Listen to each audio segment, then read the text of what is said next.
Shalom les amis, bienvenue sur cette nouvelle émission Entre nous, une émission sans tabou. J'ai avec moi 4 merveilleuses femmes qui ont un témoignage. La première, elle s'appelle Anastasia.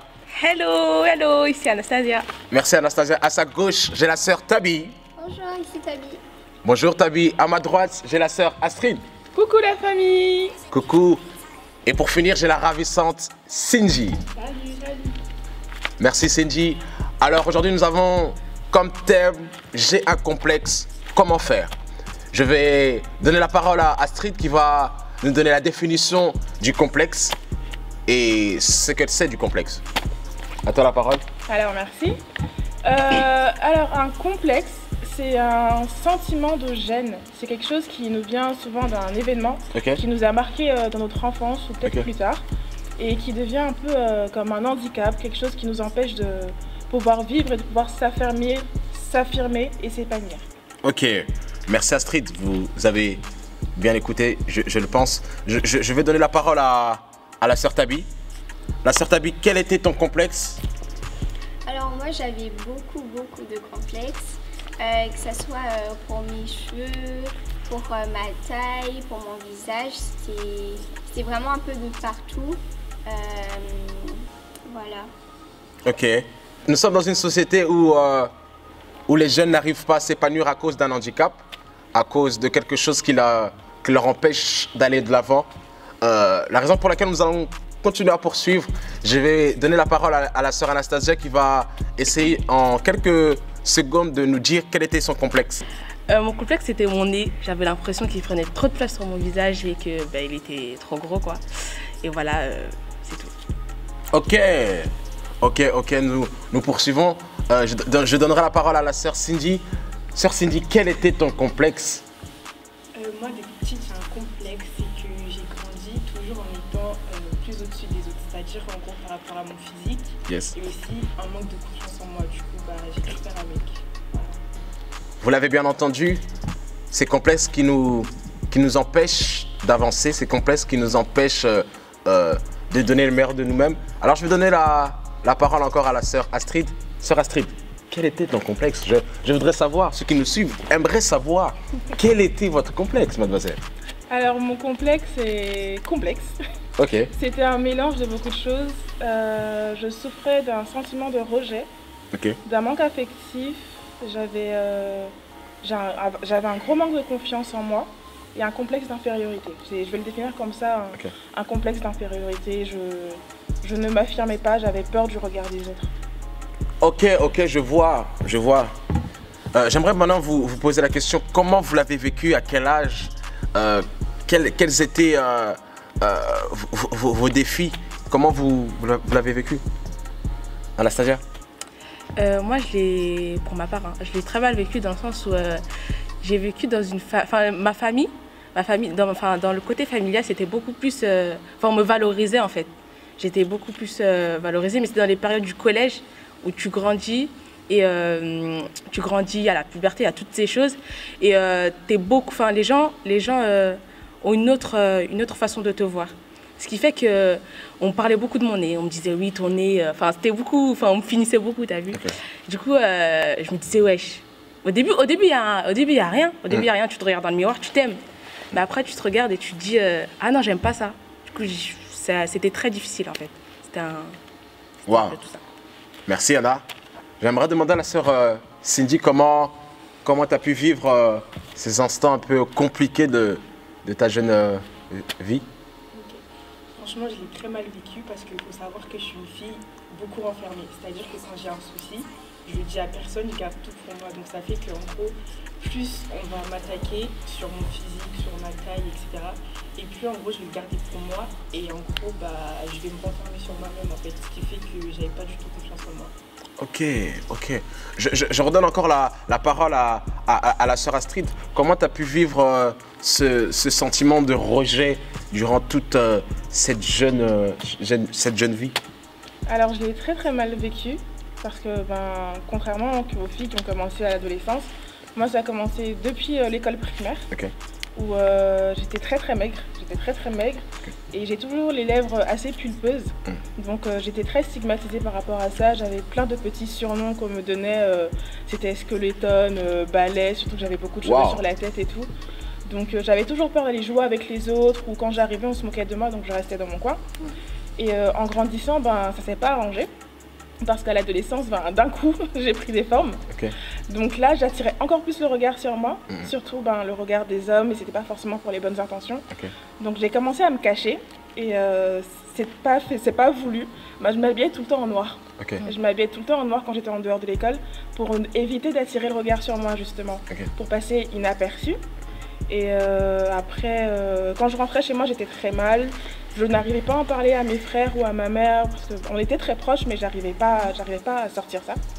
J'écrivais pour le faire sortir, mais malgré que j'écrivais, ça n'allait pas, parce que quand je me regardais dans le miroir, c'était tu ne vaux rien en fait, tu n'as pas de valeur, tu ne mérites pas le bonheur et tout ça, c'est bien qu'on se moque de toi, c'est eux qui ont raison, tu ne pourras jamais rien faire de ta vie, tu ne pourras jamais rien faire. Et en grandissant, ça a continué. J'ai même fait le choix de mes études pour satisfaire quelqu'un d'autre. J'ai continué à vivre inconsciemment, je ne faisais que vivre dans le regard des autres en fait. Je me cachais derrière eux et puis voilà. Quelqu'un doit se retrouver par tes mots. Une jeune fille sûrement elle a dû passer ce genre de moment. La sœur Tabi, comment as-tu vécu ces instants? C'était un peu dur entre ce temps d'auparavant et jusqu'à aujourd'hui. Comment tu as su... Moi, je me reconnais beaucoup dans tout ce que vous avez dit. J'avais un peu le même problème que Astrid, où en fait j'avais un complexe par rapport à mon poids, surtout après moi ça a commencé quand j'étais vraiment petite, en fait comme toi, souvent les petits plus chubby et tout, ils sont plus valorisés que les enfants minces, et du coup moi je me sentais vraiment en fait inférieure, ou en tout cas pas assez bien aux yeux des autres. Et après ça s'est développé même dans l'adolescence, où comme tu as dit Anna, au collège, sans même le vouloir forcément, ce que les gens vont dire, ça a beaucoup d'impact en fait sur nous. Et après, en fait j'étais dans un milieu où la plupart des filles avaient des longs cheveux, étaient grandes, la peau, elles étaient totalement différentes de moi, du coup ce qui fait que je me comparais en fait tout le temps aux autres et je me sentais inférieure. Ma valeur, pour moi, elle était vraiment inexistante, et après par la suite,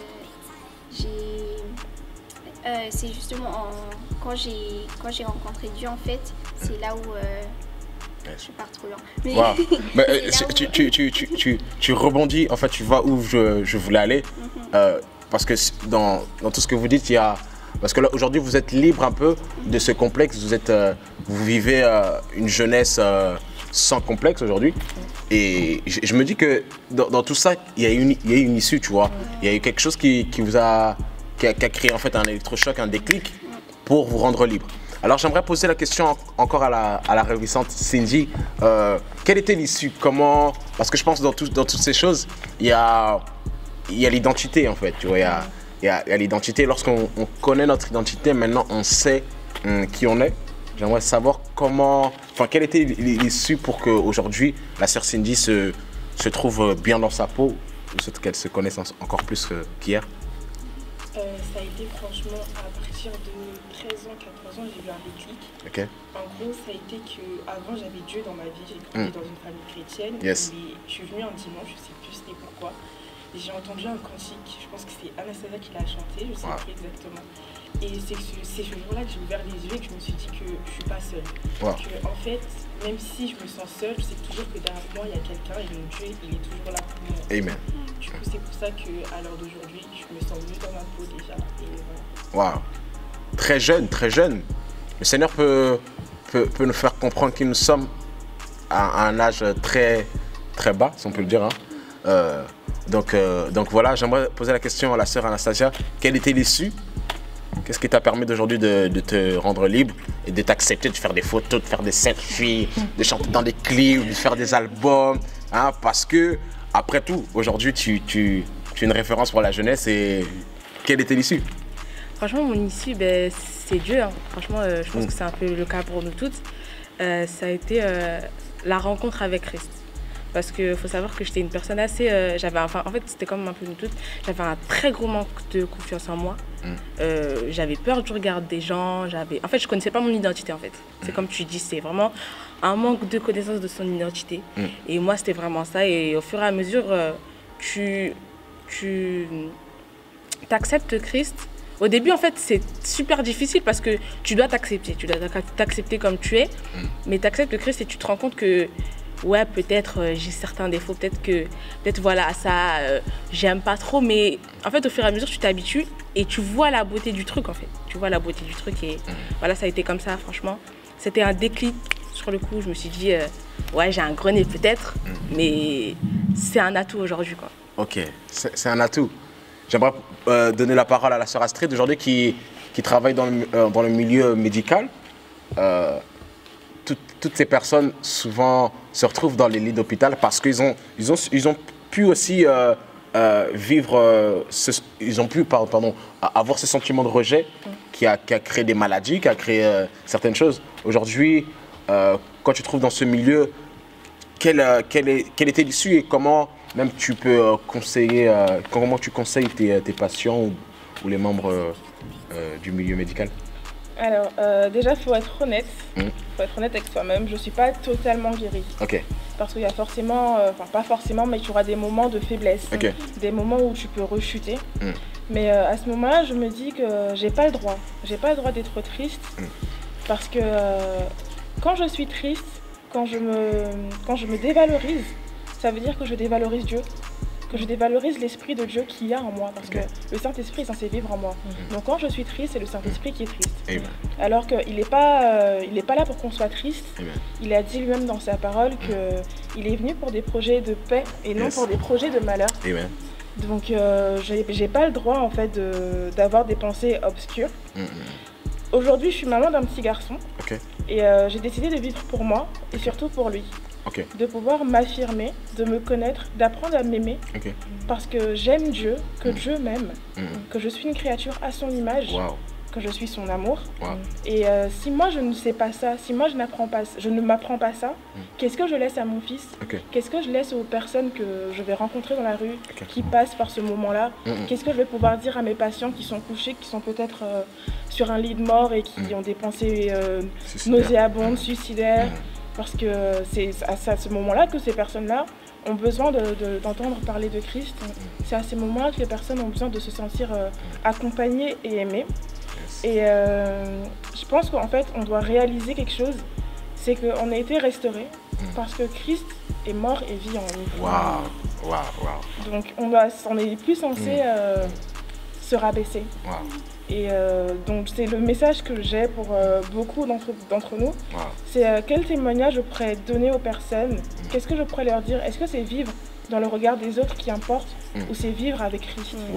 J'ai un ami qui dit souvent dans ses prédications et tout que quand il sort de chez lui, avant de partir, il se regarde dans le miroir et il se demande pas est-ce que je suis bien habillée? Qu'est-ce que les gens vont dire de moi dehors? Il dit Seigneur, qu'est-ce que je pense de ma tenue? Parce que c'est le Seigneur qui donne son accord. C'est lui qui dit oui et personne ne peut dire non. Donc s'il nous a donné notre vie, s'il nous a donné sa valeur, c'est pour une raison et on n'a pas le droit de se sentir mal pour ce qu'on est parce qu'on a l'image de Dieu en fait. Waouh, quelle prédication tu risques de prêcher, hein, vous la verrez sûrement dans quelques années, prêcher la bonne nouvelle. Pour finir avec la sœur Tabi, quelle était ton issue? Ouvre ton cœur et fortifie quelqu'un qui peut nous suivre aujourd'hui. Du coup, moi, c'était vraiment à la période où j'ai vraiment donné ma vie à Christ. En fait, dans cette période, du coup, il me montrait en fait qui j'étais, que ça soit spirituellement ou même quand ça vient du physique, le regard que j'avais en fait de moi, pourquoi je me dévalorisais, d'où est-ce que ça vient. Et souvent aussi, comme Anna t'avait un peu dit, en fait c'est à travers notre entourage et du coup en fait de vraiment te demander est-ce que je vais croire ce que les gens disent ou je vais croire ce que Dieu dit à propos de moi. Et même, parce que parfois, après ça dépend, mais parfois les complexes ne viennent pas vraiment de nous. Toi, tu peux être très bien et juste parce que quelqu'un a dit quelque chose, tu commences à douter de ton identité, de qui t'es, alors que toi, toute seule, tu étais très bien. Et du coup, vraiment prendre du recul en fait par rapport à ce que les gens peuvent te dire et aussi te rappeler sans cesse en fait que peu importe ce que les gens peuvent dire, ce qui compte, c'est ce que Dieu pense de toi. Et même après, il y a certaines choses que si tu es vraiment complexé, tu peux essayer, comment dire, de trouver des issues, de trouver des choses qui peuvent faire en sorte que ton complexe, tu l'as pas vraiment. Ça peut être, par exemple, que ce soit pour le poids, pour la peau, pour les cheveux, des choses que tu peux toi-même en fait travailler dessus juste pour toi, pas pour les autres, mais pour toi, pour te sentir bien, pour te sentir jolie, pour te sentir bien quoi. Bien dans ta peau. Bien dans ta peau. Mais vraiment, c'est vraiment important de vraiment prendre de la distance par rapport à ce que les gens peuvent dire et de vraiment, comme ce que tu l'as un peu dit, de vraiment regarder en fait ce que Dieu dit par rapport à toi, de te le répéter, peu importe le temps que ça prendra, mais au bout d'un moment tu vas être épanoui, tu vas bien vivre, ça sera plus un problème en fait pour ta vie. Et moi c'est ce que j'ai vécu et je vous encourage à chercher Dieu. Waouh! Des témoignages de 4 merveilleuses femmes. Dieu nous a créés à notre image, il a dit faisons l'homme à notre image. Donc cette phrase, vous devez la retenir, vous êtes créés à l'image de Dieu et nous prions que ces complexes disparaissent afin de vous rendre libre aujourd'hui, de faire ce que vous aimez, de servir Dieu comme vous devez le faire. Et je pense que entre nous vous a permis ou vous permet aujourd'hui de vous relever. Merci les filles. Merci à la sœur Anastasia. Merci à la sœur Tabi. Hi. Merci à la sœur Astrid. Et merci à la ravissante Cindy. Merci à vous tous, vous qui nous avez suivis.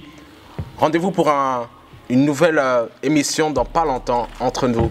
Que Dieu vous bénisse. Merci encore à notre Père, le révérend CC, de nous avoir permis de commencer cette émission et à son épouse, maman Jojo Ntela. Que Dieu vous bénisse. Et on ensemble. God bless. Bye la famille. Ciao.